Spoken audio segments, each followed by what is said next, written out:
Hello, my name's Lewis, and this is a surge protector. Now you might be wondering, what is a surge protector and why should I get one? Well, I'm gonna tell you why you absolutely need one of these things for like everything you own. And also, I wanted to give a little PSA out there. Surge protectors have a limit. They have a joule rating. Once they take in that amount of energy, poof. Surge protector don't do no surge protecting anymore.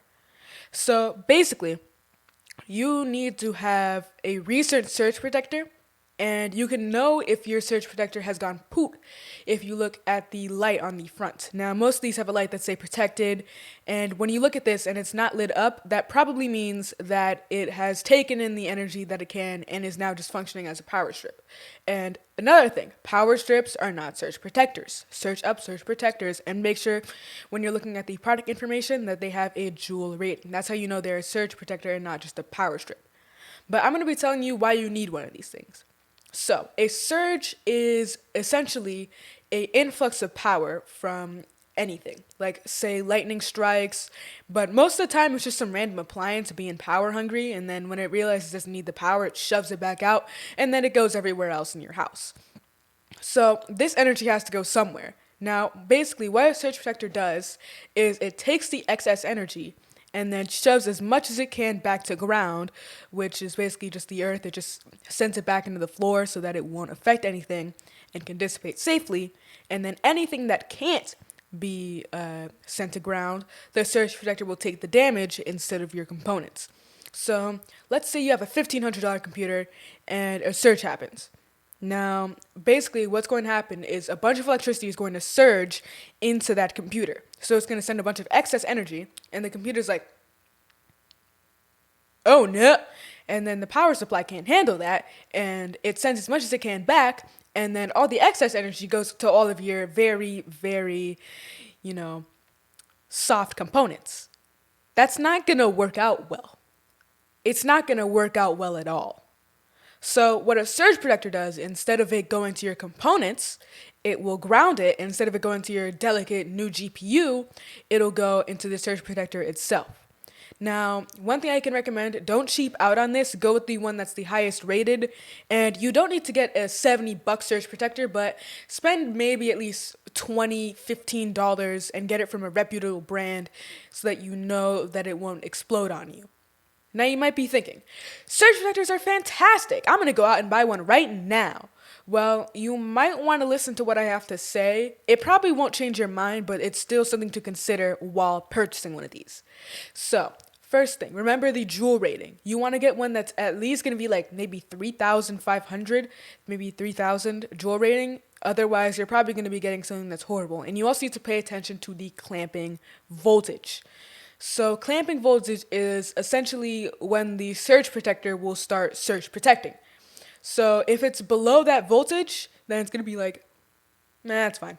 But if it's above that voltage, it's going to be like, oh no, that's not good. And then it's going to start surge protecting.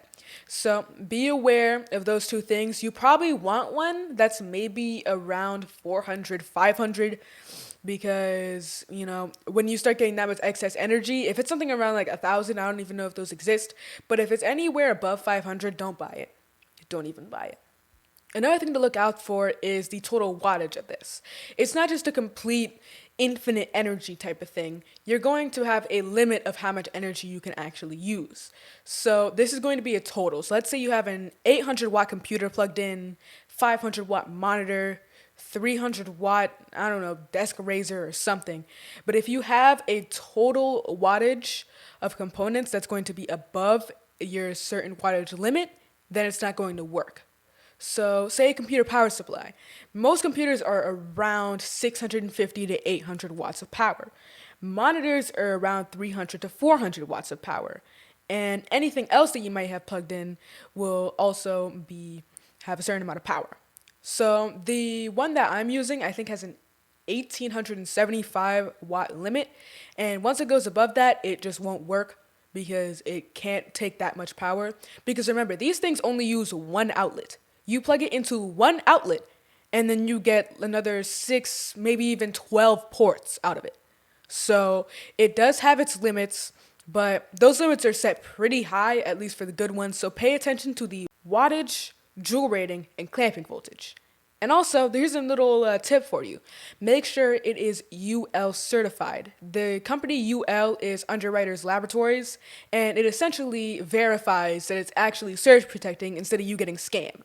So you want to look for a UL certification on these products. Now, depending on the time, it may have changed the name, but you want to look to see if it's certified by a different company, because some random company will probably just say certified to work, and then it doesn't work at all. So pay attention to that. Certification, wattage, joules, and clamping voltage. So that's everything you need to know when buying a surge protector and why you absolutely need one of these. So if you enjoyed this video or if it was helpful, leave a like and or subscribe. It's free and it helps me out immensely. And if you choose to use the links to some surge protectors I have listed down below, it'll give me some free money and you don't have to pay anything. It's literally just free cash. Why not, right? You'd be helping a man out. You give me some free money. That's everything, and I'll catch you on the next video. Peace.